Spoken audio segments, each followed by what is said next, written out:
I have a problem with this discipline of ours, this Southeast European studies, because when kind of like we talk about the Balkans, is all, there are some topics that kind of like are prevalent, and it's always related to this kind of like indirectly or directly overlaps with this stereotypes in the Balkans, right? Like the Balkans as quasi-European, but not quite, corrupt, war-ridden, and conflict-prone, and so on and so forth. And so a lot of the research moves along the lines of these kind of questions, right? They focus on the rule of law, they focus on corruption, they focus on like integration to the European Union. But for me, it was important to kind of like somehow de-provincialize the Balkans or Southeast Europe. So bring it to a global scene. Kind of like take a step back and think that these are not the only phenomena that are taking place there, but also that this region is entangled in a lot of like more global phenomena. And that's how I came to, yeah, studying digital nomadism in the region. It's great to see you today. And I just wanted to get started. I'll let you introduce yourself and then, we can talk a bit about how we, came to know each other and get into your academic background and work. Because I'm both interested in not only the content of what you and I both research, but also just the academic life in general in all its, different manifestations. So welcome. So great to be here after, we've been in touch for some time now, for over a year actually. And so I'll start by presenting myself. My name is Aris Dougas Chavarria, and I'm originally from Barcelona. Eventually graduated from a master's in Southeast European Studies or like Balkan Studies at the University of Graz in Austria. And so this is kind of like an interdisciplinary studies where many disciplines from the social sciences come together, but the focus is on an area, on a geographical area. So kind of like area studies. What about just a little bit about your background, like what got you to, Mm. your first college university degree and then onward? Mm-hmm.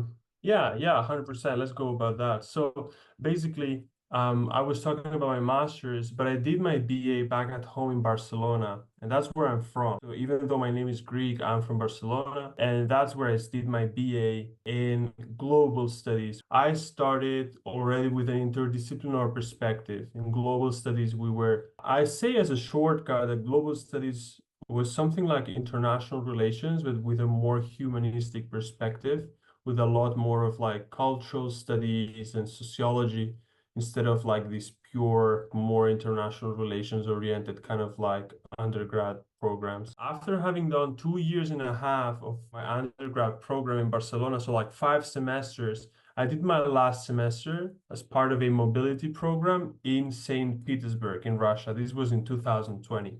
So I was there during COVID, and this was before the war of aggression in Ukraine and so on. So it was a different situation, very internationally oriented. So it was compulsory to have a mobility to spend a semester on mobility. After having studied Russian, then I chose to go to St. Petersburg. So that's what came next. After the mobility semester and after I graduated from my BA, then I started my master's program immediately. And the master's program was based in Graz in Austria. The time in St. Petersburg in Russia was kind of like a bridge as part of my BA, but already kind of like my first experience of living abroad full time and studying abroad. So it kind of bridged Barcelona with Graz, Austria. I did a semester of learning Croatian in Croatia as part of a scholarship from the Croatian government. And then I did a semester of working. And now in April recently, so 3 months ago, I I was hired at the university where I did my master's in a research program. And so my position is a doctoral researcher and university assistant. So meaning that I have started my PhD, but I'm also a staff member of the faculty, Okay, or so at my institute more concretely. Yeah. you're currently a PhD student then, are you? Well, I've been accepted in the program. I will be Okay. formally starting in September, Okay. but within my contract already, the responsibilities is writing a dissertation. So yeah, Okay. yes. I've been accepted. I'm gonna start my PhD in next semester. Yeah, September, October. Is it one of these PhDs where you're just you don't take any classes, you just kind of do the Mm. dissertation? I've heard that in the US you kind of have to take a lot of courses. You take, yeah, That's 3 years of courses, a field statement, then the proposal for dissertation, and then dissertation. And so I've heard in some European countries that you don't take those 3 years of classes, but just kind of jump to the dissertation and work with your primary professor. so in the US a PhD I guess can take 5, 6 years. 10 years. 10 years. Well, in Europe also takes 10 years sometimes, but here the norm, and that depends on funding and Mhm. a lot of conditions, is 3 to 4 years. You take courses, but only during the first year. And these are not exhaustive courses. This is in Austria, at least, this is what we call thematic colloquiums. Mm. And you're part of a cohort, right? So I'm part of the PhD in law and politics, which is a very broad categorization. And so there's like a cohort of people, and so you meet with them, and you have like guest lectures and seminars, but it's also a lot about exchange with other doctoral candidates. And so you don't really have this kind of like foundational courses and then eventually seminars and workshops. But these are, for example, these are normally they're concentrated in like one day. You might have a course that's 5 hours, and this might be once or twice weekly. And then you have personal meetings with your supervisor. That depends on your relationship with the supervisor, how much time they have, and so on. Okay, and so then your schooling and your job are enmeshed. They really go together. Exactly. At this point, I'm in a privileged position in the sense that I have an 80% contract, meaning that instead of 40 hours, it's 30 hours. And as part of my responsibilities are assisting a senior professor and her research team. I'm part of the Institute for Southeast European Studies, and this is part of the university. But at the same time, there's an independent project that I'm basically working on as an affiliate researcher, which is called Elastic Borders, and it looks at the borders of the European Union and what is happening in border zones. It's a team of 6 researchers, but it tries to explore how borders work in the European Union and how these borders are externalized and internalized. So we can talk about this more, but how does the border regime in the EU work?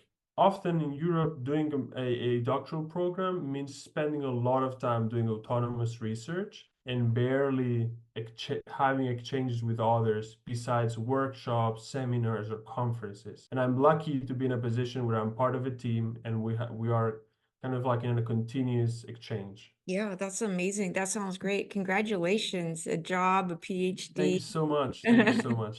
And yeah, hopefully, yeah, you're making a salary. So here in the US, it's like you're not working when you get a PhD.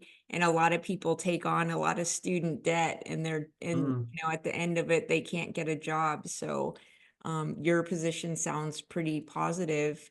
And at the end of it, say then, what is your kind of aspiration for a career? Do you want to continue as a researcher or a professor or Mm. something more applied? That's it's a crucial question, and it's unfortunately not a question I think a lot or reflect a lot on. 6 months ago, I was about to move to Vienna and become a high school teacher, Mm, and now I just embarked in a PhD. So for me, the thing is that things have been changing a lot in the recent years. I'm just not sure, yeah, honestly. I came to be in this position as a kind of like it wasn't something that was meant to be, just something that happened to some yeah. degree, right? But I do appreciate some of the aspects of working in academia, more specifically reading, doing research on a topic that you're interested in when you have time, because sometimes all the administrative tasks take a lot of time. That's my experience so far. But I do appreciate all the intellectual exchange and so on.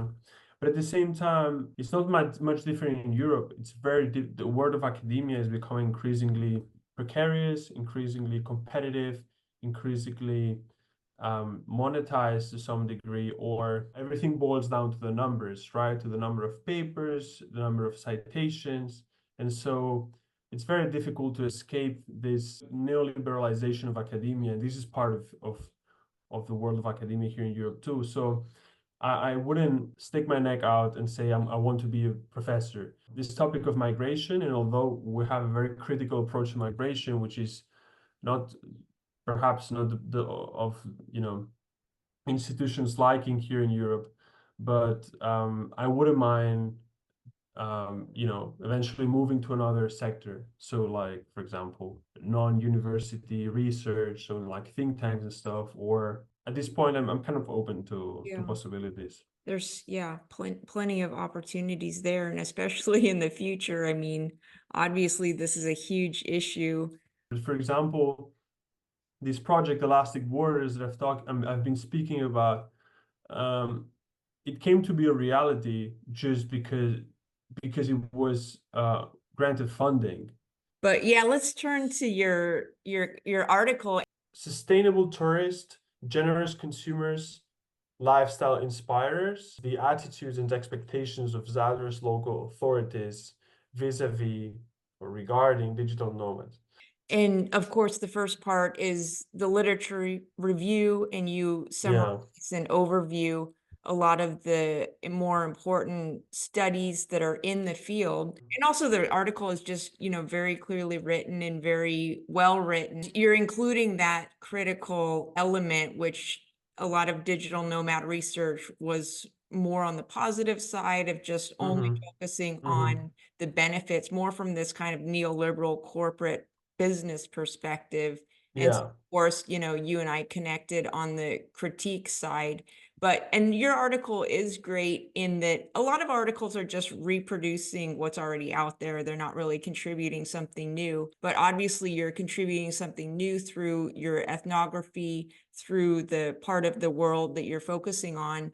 And I thought it was interesting just the folks that you interviewed from the state side and how the policies that are directed, because a lot of times, and myself included, I only interviewed digital nomads, no locals. I would love to see the more local aspects, which you're getting into in other places. We think about Thailand being this kind of ground zero. I would love to get local Thai people's perspective from a variety of institutional positions.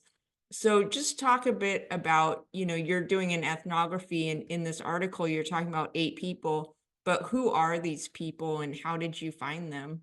Yeah, I take it as a compliment because basically I feel like my work to some degree within this niche, this scholarly field, it kind of brought a different perspective because I wasn't interviewing digital nomads. I feel like a big part of the work till that point was focusing on digital nomads, so the way they work or their mobility and so on, but it was all based on the digital nomad perspective. And what I did instead is I conducted ethnography or field work during 2 months, right? So it wasn't that much, a year, but it still was a substantial time considering this was a master's thesis, right? So I got a scholarship to do fieldwork research. I could go there and to Croatia, to Zadar more specifically, and I conducted this fieldwork research, right? So what I'm trying to say is I was carrying out participant observation, or I was just hanging out with digital nomads on a weekly basis, right? So for example, we would have like yoga class and then we would dip into the sea,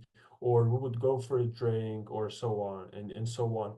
But they were not the people I was talking with.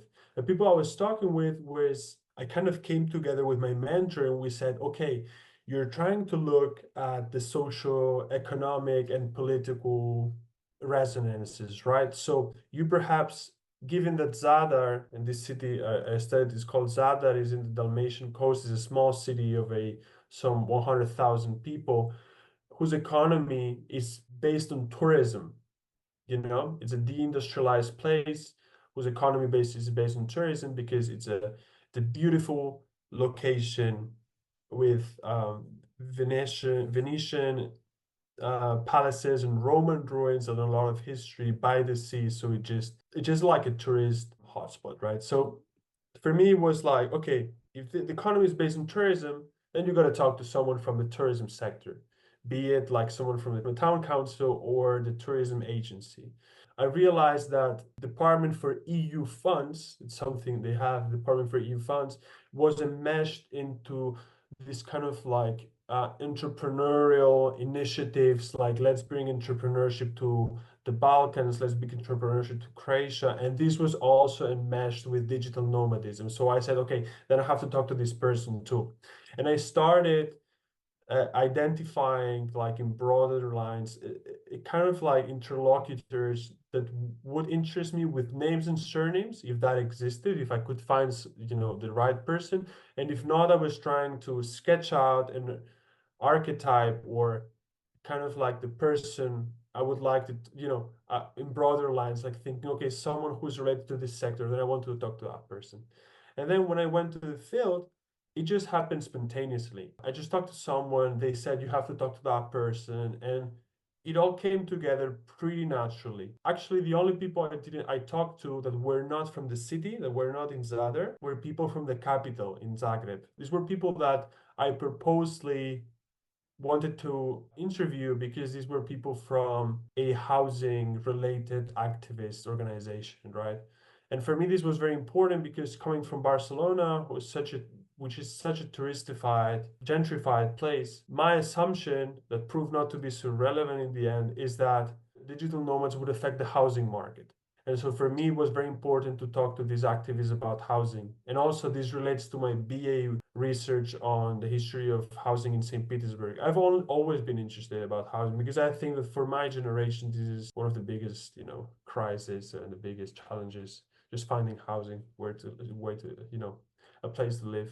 Oh, no, it's such an important topic. It's actually definitely something I want to look more closely into in the future. What language did you speak to these folks in? So, I mean, I've been saying that, Because didn't you say you were studying some Croatian yes, yes, language? yes, yes. Mhm. So the thing is, Croatian is part of this broader Slavic family language. And so when I went to Russia, I had studied Russian for 2, 3 years, and then I studied afterwards. And my Russian came to be very good because I had friends in Russia and I was hanging out with them, and it was a very formative part also of my life, and I really delved into it. And so afterwards, picking up Croatian, well, like a footnote, Croatian, Bosnian, Serbian, Montenegrin, these are all the same language. In my opinion, these are all languages, or Croato-Serbian in the terms of socialist Yugoslavia. And eventually, because of nationalizing projects, they came to be recognized as different languages. And so by the time I started doing field work, I had lived in countries, so specifically in Croatia and Bosnia and Herzegovina, where they spoke the language. So I had been in contact with the language for already a year. And already my time in Bosnia, in Sarajevo, the capital, I had taken courses at the university in the local language. So when I went to the field, I already spoke the language. However, there's a syndrome in some European countries, normally small European countries, where there's a lot of exposure to English speaking and more concretely American TV and mass media, where people dominate English, they speak it really well, and do not find any pleasure in speaking their own language, kind of. So people are happy, to put it another way, to talk English. It's kind of like a status thing too. It's about, I think it's related to social mobility in the 90s in terms of privatization, where speaking English became a necessity for many. Yeah, but this is another topic. So I write this in my methodology, which came to be perhaps the most powerful or best developed part of my thesis, something I thought a lot about. I would contact these people in Croatian, and then I would tell them, like, would you prefer to do the interview in Croatian or English? And then they would be like, oh, you speak so well Croatian, but let's rather do it in English, right? So I didn't want to put them in a position where they lose their patience because I can express myself better in English than in Croatian, or that I make them feel like they're losing their time. I conducted all of the interviews in English, but afterwards and before, the contact language would be Croatian, or mixed. Some people, someone was fluent in Spanish, and I feel like that person wanted to practice her Spanish also. So I also try to accommodate that because I've been learning languages, and for me, languages are about solidarity Yeah. and helping each other. So if I can help you kind of like practice the language that you speak, so why not, right? So I was trying to be more accommodating with that. Well, you put it very well in your work. There's a specific demographic to digital nomadism. They spoke only English. So I was trying to think about my positionality and think critically about, how to make research easier for them and not be extractive for me.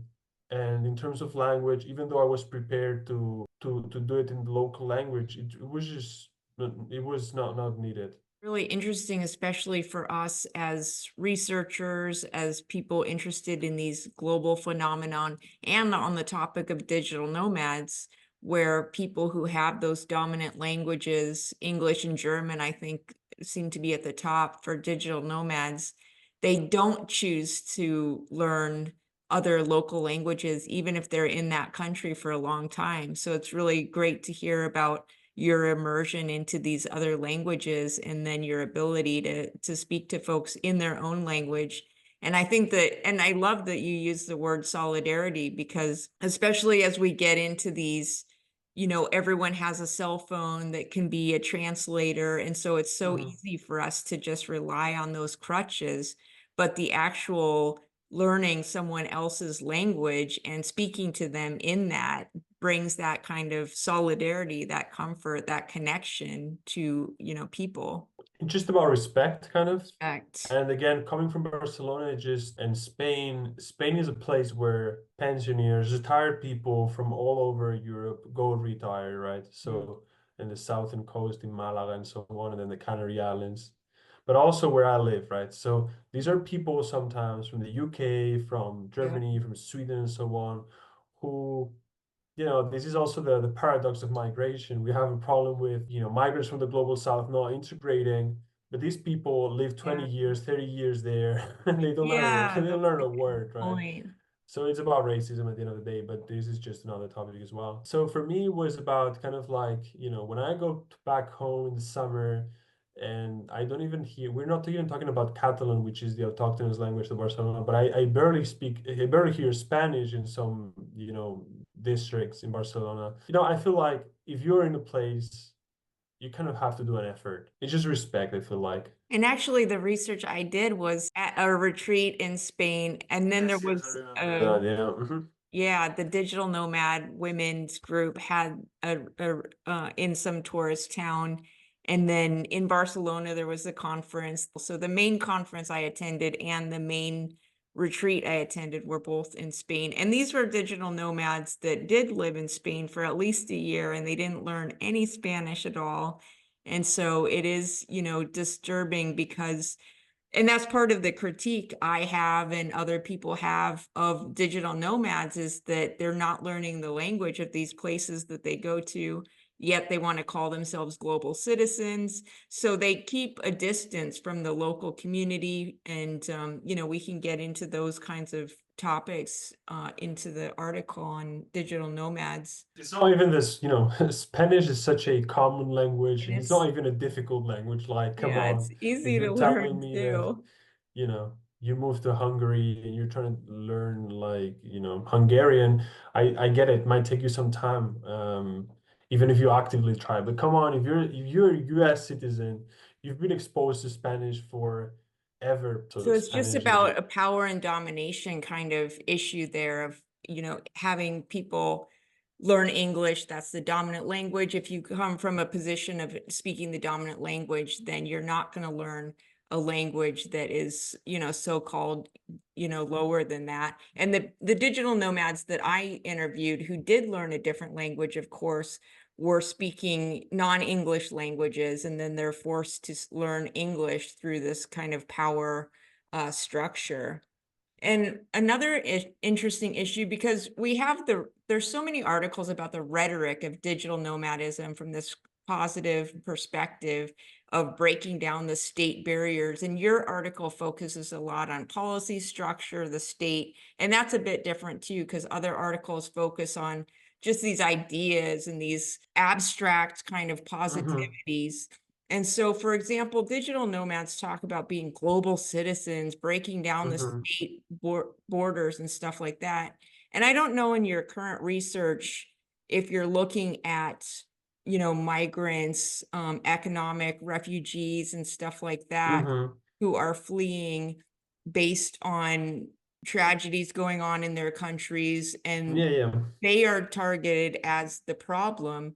But digital nomads want to somehow be global citizens and migrate and break down the state and have no immigration barriers. So I was thinking about these two positions in contrast because they aren't considering how privileged they are in this position. And all the things that they are asking for would, of course, have to equally be given to unauthorized migrants who are refugees, who are fleeing their situation. And so what about just that contrast? Because I was thinking that that would be a good narrative device for us researching digital nomads, is to point back to the refugee situation, because the state there is tightening the border, is making more distinctions about who's allowed in and not. And here in the US, Biden just passed another policy where it's going to block refugees from entering into the US from the southern border.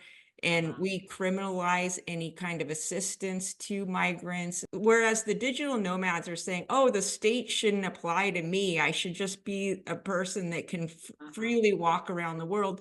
And they are. I mean, this group of people, because of the power of their passport, which is the power Mm-hmm. of the state.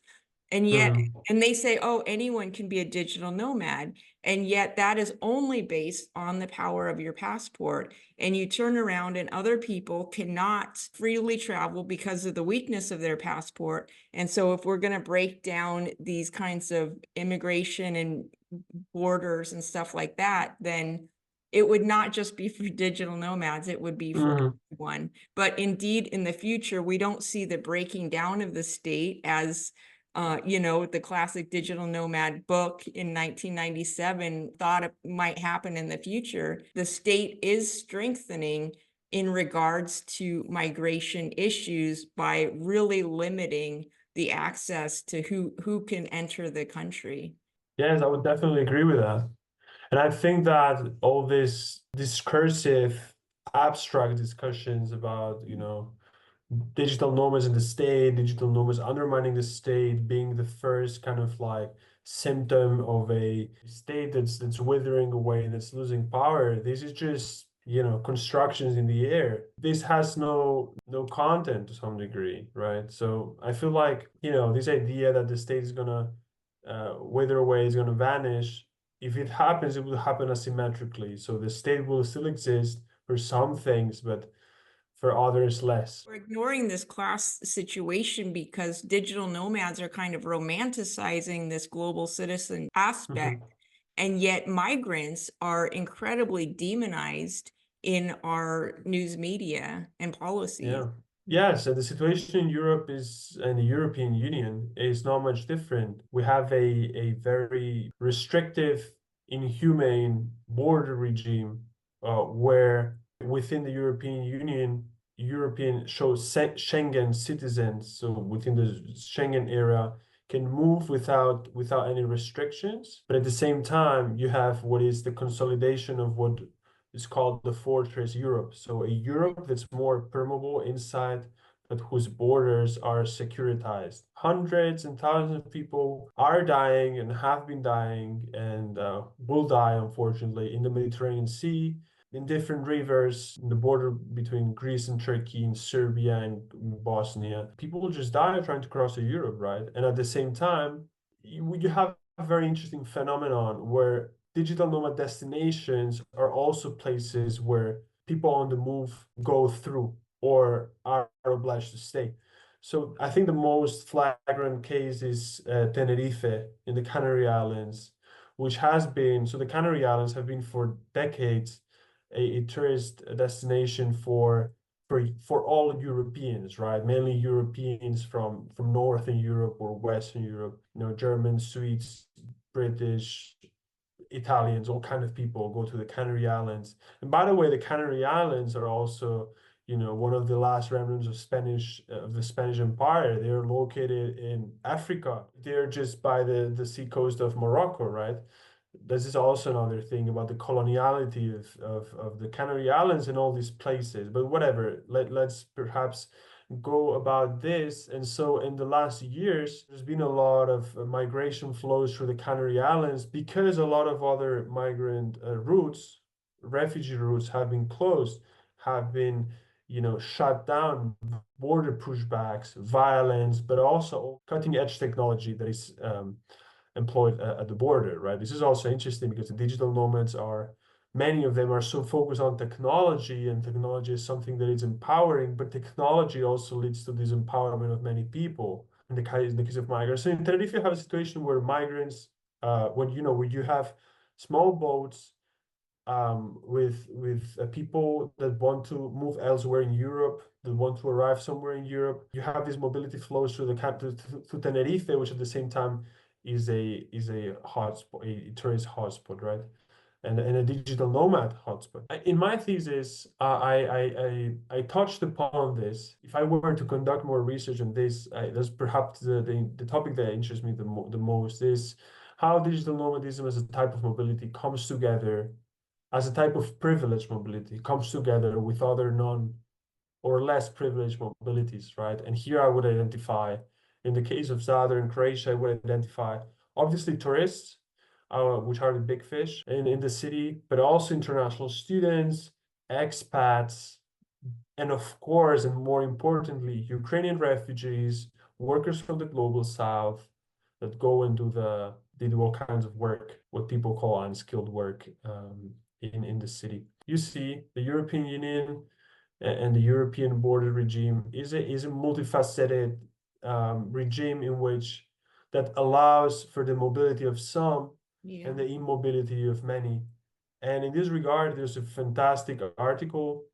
I was trying to explore, I mean, I cited this article in my thesis, and in my work, in my paper, and I was trying to say how, in fact, even though there's this narrative that digital nomads are undermining the state, digital nomads are enabled by the state. Yeah. There would be no digital nomadism without the state, a symbiotic relationship between the state and digital nomads. Yeah, and you mentioned Croatia's 2023 amendment of the law on foreigners, which you state creates the category of digital nomads, recognizes that, but at the same time tries to exclude, restrict, or block the entry of other immigrant groups such as the economic migrants and refugees, often by particularly violent means. And so we would hope aspirationally that the digital nomads would take up the cause of these other migrants and refugees, but I'm sure that we can assume and guess that they would not, and that they would make a distinction between themselves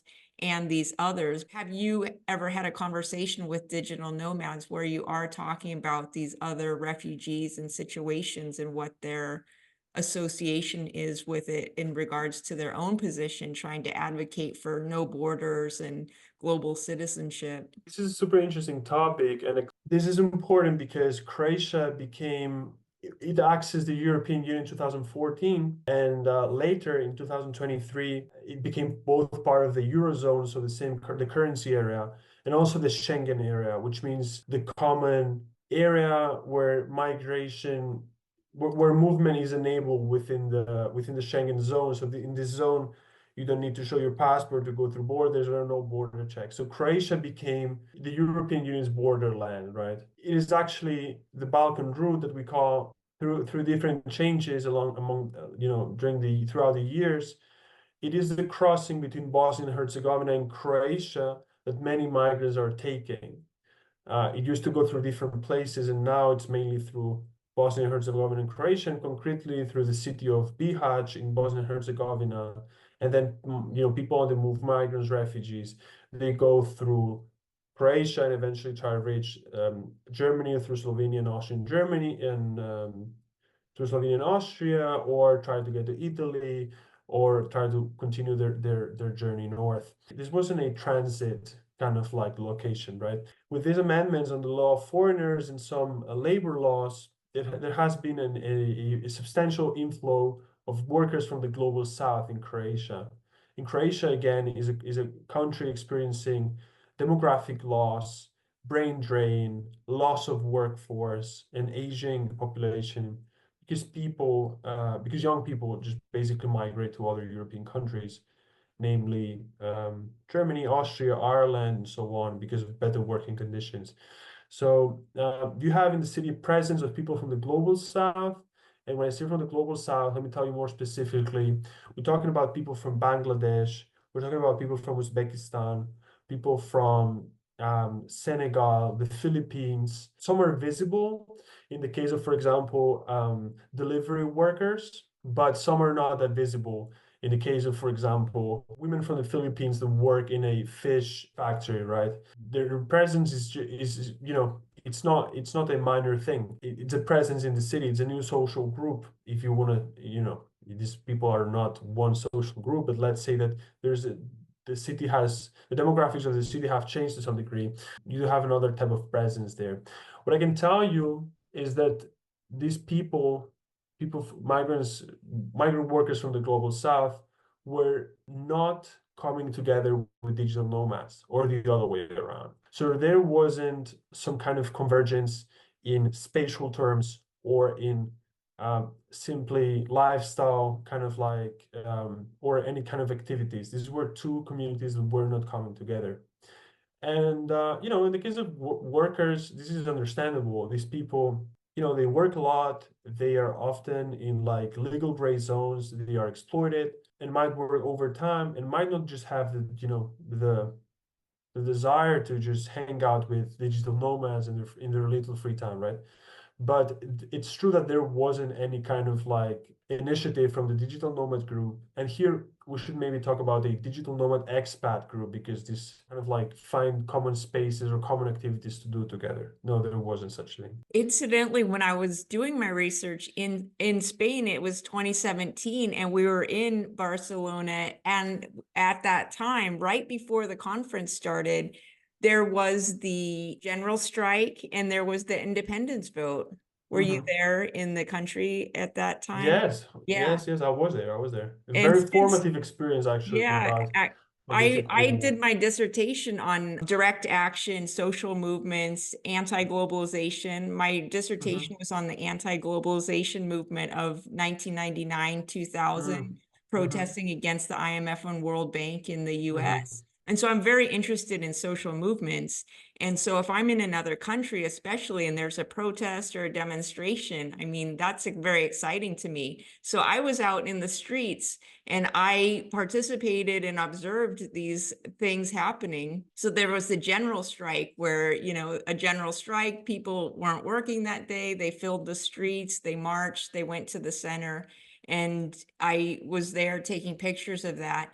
And then the day for the independence vote, I wanted to, see this up close. And I actually just got on a local city bus and decided I'm just going to ride on this bus and go around until I see something happening and get off the bus. And then I have my camera with me. And so I went into a voting station and I had my big camera and people said, asked me who I was. And I said, I'm from New York, I'm from the US.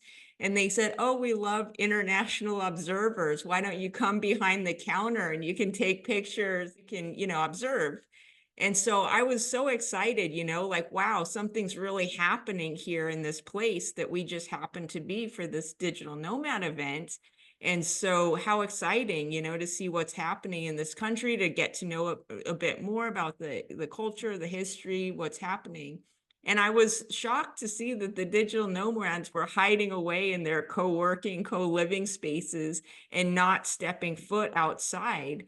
And so in what I've seen is that digital nomads are not actually interested in the details of what's happening in a local place. They don't learn the language, they don't engage with people outside of the service workers, and they're not learning about the politics and the history and reading books and engaging in these ways. And indeed, when there's something maybe scary or edgy happening, like political demonstrations, they hide inside and they don't want to, observe or participate in something like that. My fieldwork location, there's a lot of things happening, right? We're talking about a city Mhm. in the 90s, in these Yugoslav wars that were happening. This was a city that was under siege to some degree. There's artillery.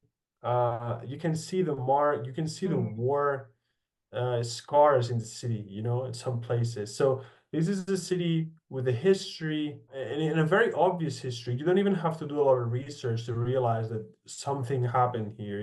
There was a war, for example, right? Or in the present, you have a situation in Croatia where some parts of the city are becoming depopulated, and young, educated people are just leaving the country. So there are indeed, it's not like you go to Austria where I'm living now, and there's a lot of things that are going wrong, but you say, okay, at least this is a country that provides some well-being to their citizens and stuff. You see, it's a country that it's deeply that has some deeply worrying that is seeing some deeply worrying trends, right?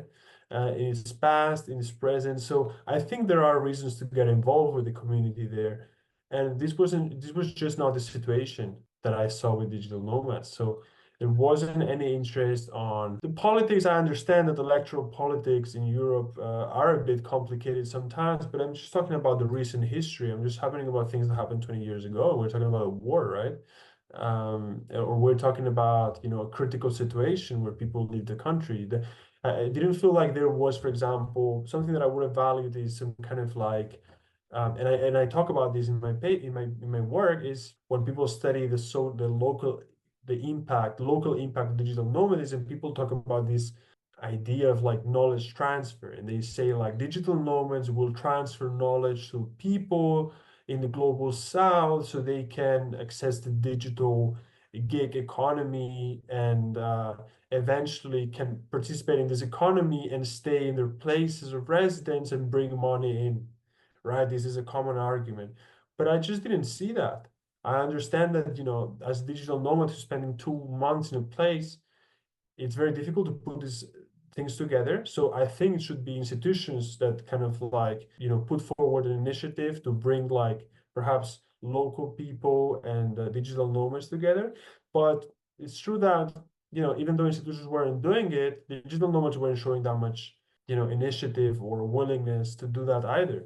Yeah, when it comes to the local involvement of digital nomads, I'd say it comes down to bubbles, to specific activities that they organize and have in the city, specific bars, specific locations, specific places. But there isn't really what I would say an engagement with the local community. In fact, it is the local community that want to blend in with internationals that kind of reach out to them. Truly, though, they're very welcoming people. I think this is kind of like this cosmopolitan vibe of, I'm going to be here for a month, 2 weeks, 2 months, whatever. So I better make friends and be friendly with people and, an extrovert. And so in my case, I was really well received by digital nomads. I reached out to them. They invited me to an event, and I had great fun. But it's true that the first step is always to be made from the side of the non-digital nomads. And secondly, it is taken for granted that communication is going to happen in English. And so this is part of an international bubble anyway. Towards the end of your article, you talk about transferring professional and technological knowledge to locals, and that some people talked about that this is a possibility. They have these skills and that they could be giving lectures at local universities and stuff like that, training locals in their technological ways, but that does not happen. And so it's just another example of that disconnect where, but that's also kind of a power structure in itself of like that they have something to give to these locals Mhm. who need something that implies some kind of power structure behind that. Just that they're not giving back to the local community, not involved, not seeming interested from what I've seen. And so then it leads me to just question, why are you here in the first place? Is it just for this Mm, generic palm tree behind you and it could be mm, anywhere at all? It doesn't matter what country you're in. You're just looking for the cheapest deals. We can also see that obviously there's these kinds of global elite people, ourselves included with our passport strength, our English mhm, speaking, our economic standing just globally, like that's the thing with digital nomads is perhaps in their home countries, they're not that advanced. I mean, they do have college degrees and they do have a potential professional trajectory in front of them, but in their current standing, they're in their late 20s, early 30s, the people that I interviewed. And so they're just not making enough money to thrive in their home country. And so they take that then globally, though, they are quite thriving and quite economically high up in the global structure. And so that's what they're exploiting, basically, is to go to another country. And even thinking about how Thailand is this ground zero, and Thailand also has a repressive authoritarian government, military dictatorship, and yet the nomads that I spoke to didn't quite notice or thought. Even one person I quoted in my article said that makes her feel safer because there's just this repression, or that bad behavior is not experienced in that country like it might be in a European country. Thinking about global hierarchies and positionalities, because it's not just that Americans or Europeans are rich and these countries are poor, but in every country, of course, there's the rich and the poor, and the hierarchy within countries and then globally. And so just thinking about how remote work and office workers and technological workers are on the top of this hierarchy, and they can move. And so that's this privilege that lends itself into becoming a digital nomad versus people that are in service work or engaged in these location-based services and industries, which in the end up serving the digital nomad. So then the digital nomad is in Thailand in a coffee shop, and the person that's servicing them is someone that doesn't have the privilege to become a digital nomad themselves because they're working in a restaurant. Also in the tourism literature, and I don't know if you have gotten into that in your research, just the idea of the service worker and the smile economy. They have to smile, they have to be friendly to these locals, tourists, because that's the economy, that's the tourism economy. And then also I'm an American, so everything is tip based here, and that might vary in other places. But I was always struck by digital nomads saying, when I asked them, do you have local friends? And they say, oh yeah, the person who works at the restaurant that I'm always going to is very nice to me. That's my friend. And so that always struck me, because that's not your friend. That's a service worker whose job is dependent on being nice to you. And apparently they're successful because now you think that you're friends with them. And so just that aspect, because here in the US, of course, the people that are, working on farms and laboring in service and that are very impoverished in other ways don't have the privilege of ever becoming a digital nomad. So first of all, you have to have this kind of white collar, college educated professional trajectory to even entertain this. And that's not the majority of people. Still in the US, the majority of people don't have college degrees, and they're quite impoverished. And, housing is a huge issue. You can't afford to live anywhere here in this country, but especially for service workers and for people working in manual labor, just that kind of hierarchy globally and those kinds of divisions as far as professions and who can travel and who can't. I think that the argument that you make and that, Mancinelli also makes is many of these people are people who would have a much more precarious lifestyle back at home, but they take just exploiting this mobility and this passport privilege, right? And they just shift down their precariousness to someone else by moving abroad, right?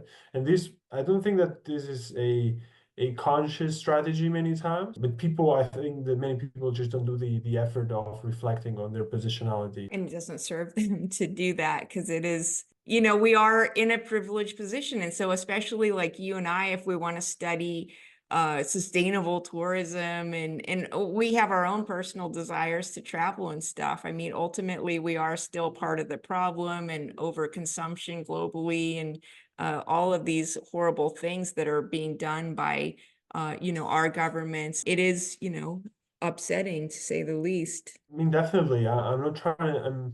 during my research, it was a lot also about my positionality. I'm going to be here for 2 months. I'm hanging out with digital nomads. In fact, am I not a digital nomad? Am I not a research nomad or a digital researcher or whatever you want to put it? So I was also trying to see myself as part of the problem. And, there are a lot of researchers that are effectively digital nomads and that might behave in the same way or differently. We're also part of this kind of like structure of this structure. And when I say structure here, I talk about this position of privilege, right?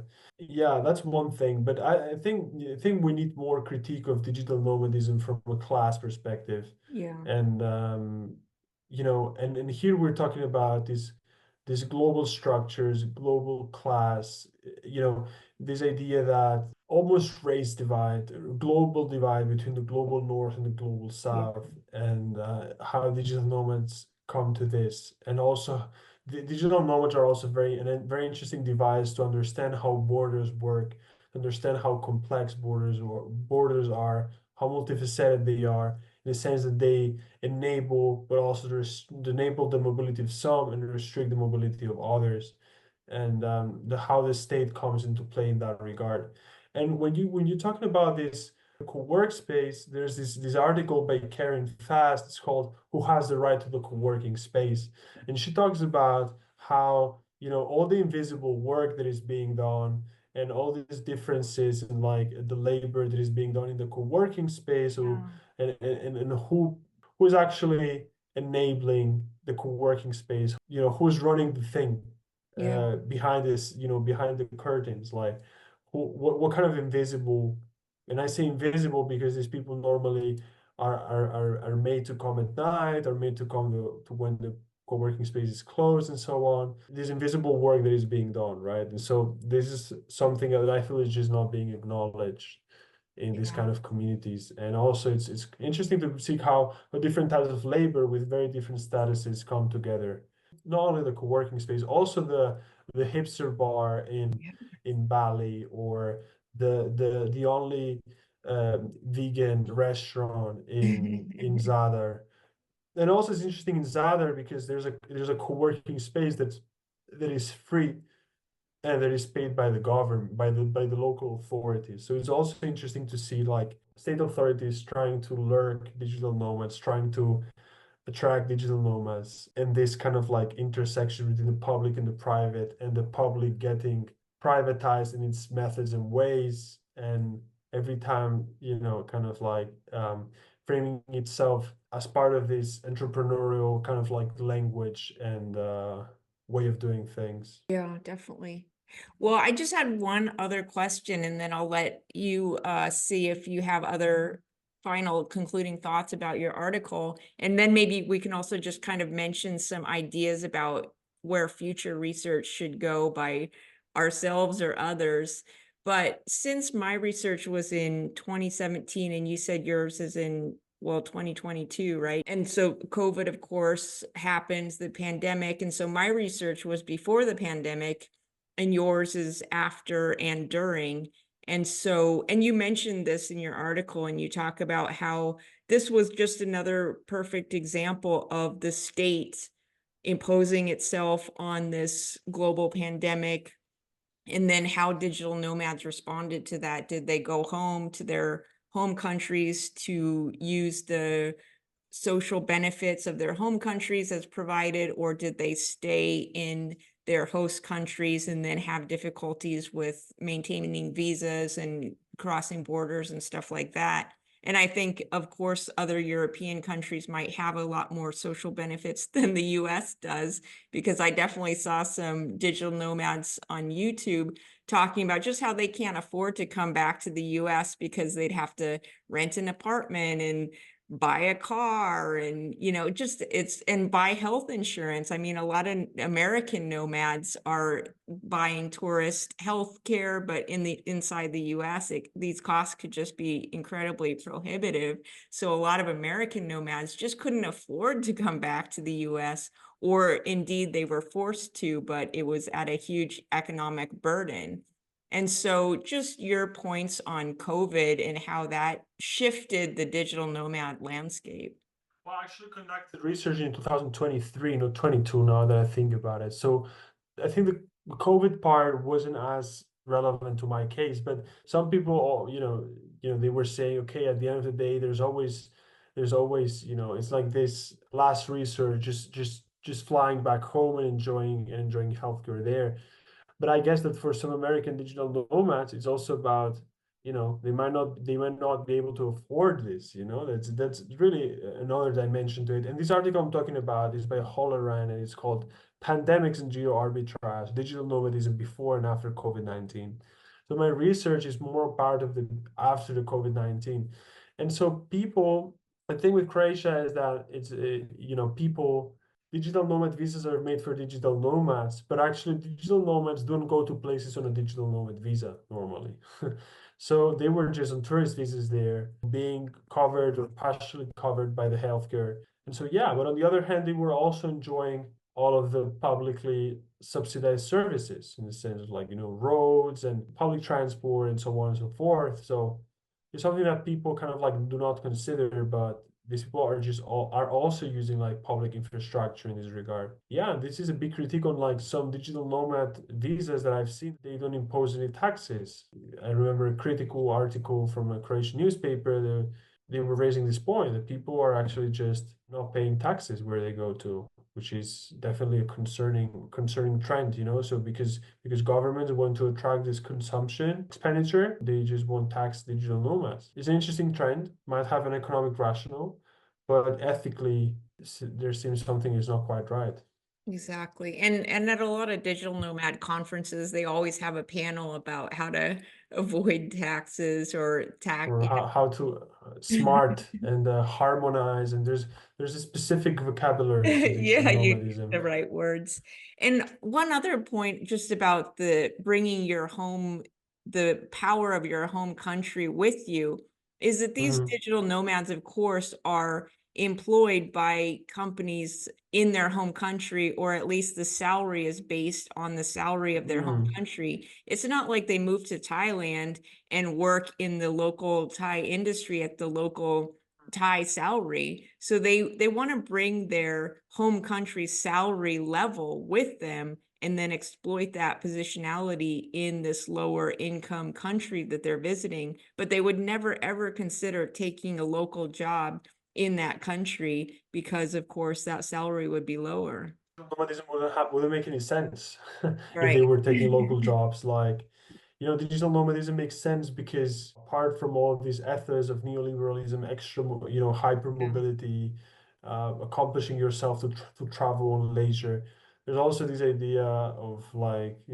digital nomadism inherently means moving down the social pyramid in your home country, but shifting the burden to someone else by moving to a place having a much higher purchasing power, and eventually, the locals are who experience the negative consequences in terms of, touristification, rising housing prices, rising prices in general, and so on and so forth. In my case, what I saw, it was salaried work with Western companies, or freelance work with Freelance. Western employers. Right. So Just, I guess yeah. that would be come down to where the address is that they have listed with their employer. And I assume that that's in their home country. Or many people in Europe just work for American employers, because they pay better. So it might also be a kind of like transnational work situation where they Transnational, have an that's employer. better, higher, yeah. Yeah. It's always just we don't recognize this, and of course, I'm a sociologist, so we're always looking at inequality, but it's at the expense of someone else. There is a finite amount of resources on this planet. It is at the detriment of someone else when you try to get a leg up and improve yourself and your own social standing. And so that's part of this privilege, is that you are in effect taking something away from someone else in trying to better yourself. And so that is, a difficult perspective, but at the same time, people are just not going to ever give up the privilege that they are given. Digital nomads are exploiting their privilege, and as you mentioned, as Manchinelli mentions, other authors mention, This is just a rather individualistic way of coping with a Individualistic. precarious situation. I would definitely love to see more self-awareness within digital nomad, with expert communities, and more understanding that their mobility is enabled by the same kind of structures that restrict the mobility of others, to understand that their economic well-standing and their purchasing power in a local community in the periphery of Europe or in the global south is just part of a condition of privilege. And I would definitely love to see more solidarity in this regard, understanding like, hey, we're in the privileged end of mobility. Why don't we kind of like do something for those that are not, and go from Sarajevo to Zagreb, from Bosnia to Croatia, and there might be a couple of people trying to reach Germany from people on the move, and then a police officer walks into the bus and they check them and not check me, right? So kind of like these things, and indeed there are some places in the digital nomad scene where these kind of different mobilities come together. And so I would definitely, I would love seeing more solidarity in this regard. So, do you have any other points from your article or your research that we Mhm. haven't touched on yet? I would like to make a small point is that, also digital nomads, as you talk about, there are very different kind of like subgroups, and many of them are very precarious. And what I came across in my research, and because I was researching in a smaller city, a calmer city, out of season, I came across a demography of digital nomads that was prevalently women. It wasn't people under 20s, but rather people slightly older. So it was a different crowd, that I was a different sample. And a lot of people just didn't have the means. So they came to Zadar out of season, out of the tourist season, because they didn't have the means to stay during the summer, because Mhm. tourism is so uh, has so much of an impact, right? So we're talking about, privilege, but this privilege is relative. And so that was interesting to see in my case, and also to see that perhaps, their consumption patterns are not that different from that of locals, and that's something I talk about. And then, yeah, when we talk about the positive effect of digital nomadism, I do think that there is potential to do cool stuff. There's potential to have great initiatives, but it's just not happening. And if we stick to this idea of the potential of digital nomadism, we lose sight of what's tangible, of what's the reality. Yeah. And the reality is that it's so far, I don't think it's such a great game-changing thing or such a positive thing.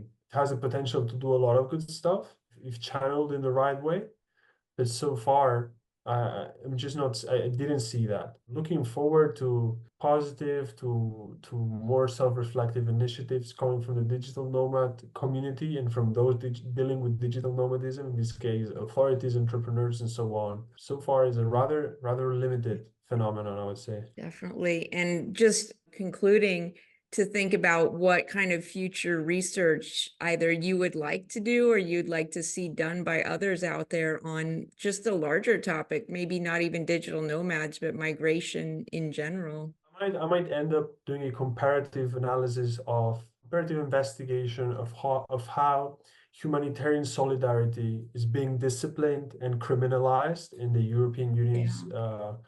border zones. But I think the more in regards to this topic, I think it's very interesting to see how some digital nomad destination, tourist destinations, become embedded in migration flows, in migration routes. There's a lot of potential in seeing how these very different mobilities, very different points in the spectrum of privilege, they come together in the same place, and they might or might not, they coexist, but might or Mhm. might not come together. For example, in Greece, there are islands that are whose economy is basically based on tourism. During 2015, 16, 17, 18, 19, 20, before COVID, they saw a plunge in tourism because tourists didn't want to go to places where refugees were going, or Mm. didn't want to go to places where refugees were drowning, right? So these are critical questions to see how mobilities are happening in same places, but these are different, very different types of mobilities. Yeah. Really, that would be really interesting. I think maybe a footnote is that with these digital nomad visas, what we're seeing now is the shifting from like passport privilege to money privilege, like capital privilege. Yeah. And this is going to be even, it's to some degree, it's just, they see these digital nomad visas where they ask, they don't care that much about citizenship, but they care about a clean criminal record and then the income. So Yeah. I don't think this is going to happen much because not a lot of people from non-Western countries have access to jobs to high income jobs. But this is also an interesting development to see how it might not only be about passport now, it Yeah. might start being also about income, which doesn't make it any better at the end of the day because it just cements these class cleavages. Good point, because I just watched a documentary about Chinese refugees flying to Ecuador, which is the only country in the Americas where they can get access visa free, and then taking the land route as unauthorized migrants to try to get into the US and joining these kinds of global people, including Russians and Ukrainians and Africans and Latin American folks who are taking that land trail to try to get into the southern border of the United States. And so that was an interesting point, because that is pointing to what you're saying about class. Because I was thinking about in my future potentially studying, Chinese travel.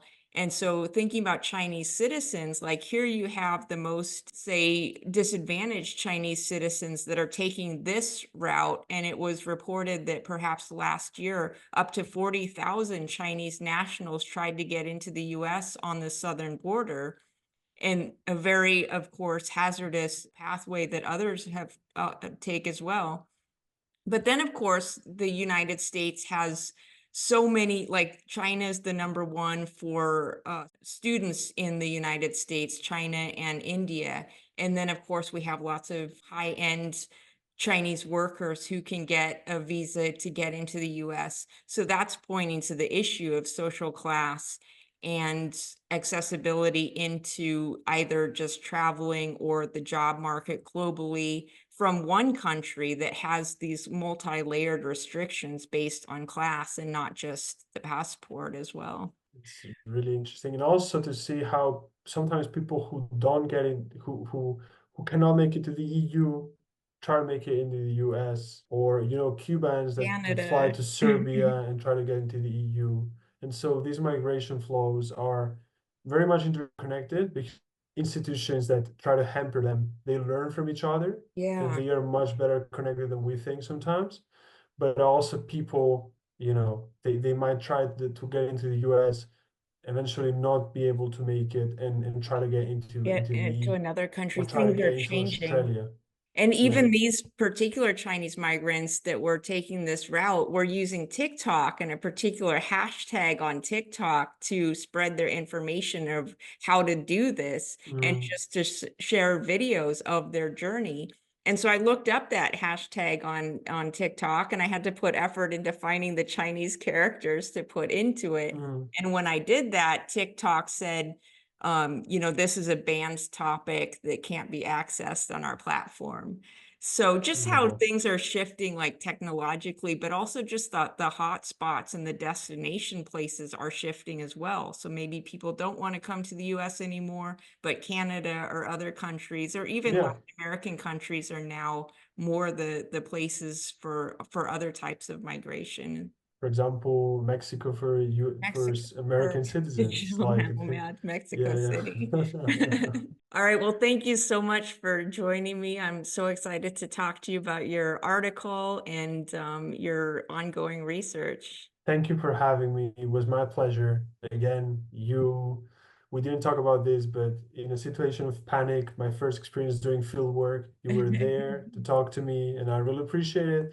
And I really appreciate this because it's trying to put our research out there, make it reachable for other folks that might not be, looking forward to just reading a paper.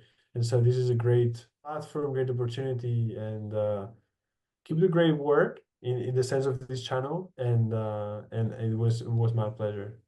Excellent. Thank you so much.